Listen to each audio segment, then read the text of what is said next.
বিয়ে বাড়ির গেটের সামনে দাঁড়িয়ে ভিক্ষা চাইছে একটি লোক। দেখে ভিখারিও মনে হয় না, বেশ সৌম্য সুদর্শন চেহারা, তবুও ভিক্ষা করছেন। কেউ ভিক্ষা দিচ্ছে, কেউ বা পাশ কাটিয়ে চলে যাচ্ছে। সালটা 1904 কিংবা 1905 হবে। কলকাতা মেডিকেল কলেজ থেকে কৃতিত্বের সঙ্গে পাশ করে 1883 সালে বিলেত গেলেন রাধা গোবিন্দ নামের এক সদ্য যুবক।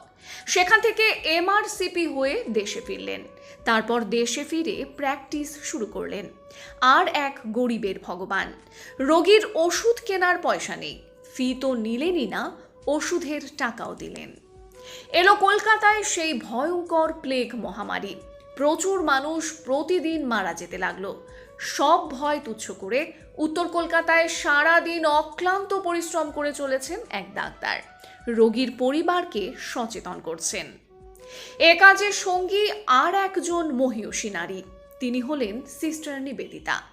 নিবেদিতাও সারাদিন চান খাওয়া ভুলে গেছেন, আর সেই বিলেত ফেরত ডাক্তারবাবু প্রখর রোদে সাইকেলে চেপে পাড়ায় পাড়ায় রোগী দেখে যাচ্ছেন। মানুষকে ভালোবাসার এত নেশা, কই আমরা তো সবাই পারি না। কি প্রয়োজন ছিল তখনকার দিনে একজন এমআরসিপি ডাক্তারের এসব করার? ওই যে বললাম, কিছু মানুষ এই পৃথিবীতে আসেন যারা অন্য ধাতুতে গড়া, নবজাগরণের আলোকবর্তিকা।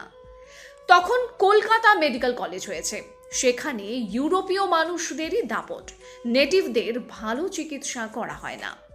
তিনি ভাবলেন, একটা মেডিকেল কলেজ যদি করা যায় তাহলে দেশের মানুষগুলো একটু চিকিৎসা পায়। কিন্তু কে দেবে এত টাকা? নিজের সব দিয়েও তো কলেজ ও হাসপাতাল করা সম্ভব নয়। তখন নিজে হাসপাতাল নির্মাণের জন্য ভিক্ষা করতে শুরু করলেন বড় লোকদের দাঁড়ে দাঁড়ে। বড় লোকের বাড়িতে বিবাহের অনুষ্ঠান, বিলেত ফেরত ডাক্তারবাবু দাঁড়িয়ে আছেন গেটের সামনে। কিছু অর্থ দান করুন না, হাসপাতাল করব।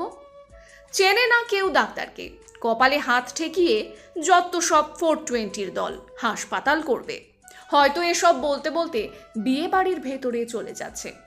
আবার কেউ চিনতে পেরে, ডাক্তারবাবু আপনি, এই বলে নমস্কার করে পকেট থেকে টাকা বার করে দিচ্ছেন।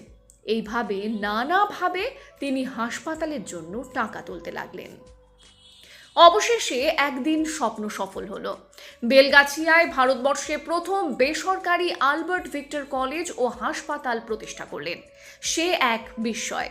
শুরু হলো পথ চলা। এরপর কলেজের ছাত্রদের জন্য বাংলা ভাষায় চিকিৎসা শাস্ত্রের বই লিখলেন, কারণ তিনি অনুভব করেছিলেন দেশীয় ভাষায় চিকিৎসা শাস্ত্র অধ্যয়ন ও অধ্যাপনা শুরু করতে পারলে চিকিৎসা বিজ্ঞানে এক নতুন দিগন্ত খুলে যাবে। এরপর একদিন আচমকা 1918 সালে 19শে ডিসেম্বর ইনফ্লুয়েঞ্জায় চলে গেলেন নবজাগরণের এই মহামানবটি। মৃত্যুর আগে তার সর্বস্ব দান করে গেলেন তার মেডিকেল কলেজকে। রইল পড়ে শুধু বসত বাটিটুকু। 1948 সালে তার তৈরি সেই হাসপাতালের নামকরণ করলেন আর এক ডাক্তার, মুখ্যমন্ত্রী বিধানচন্দ্র রায়।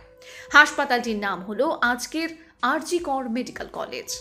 জীবনটা অন্যভাবে কাটিয়ে দিতে পারতেন তখনকার দিনের একজন বিলেত ফেরত ডাক্তার, কিন্তু ওরা যে শুধু দুহাত ভরে উজাড় করে শুধু আমাদের বিলোতে আসেন, বিনিময়ে কিছুই চান না।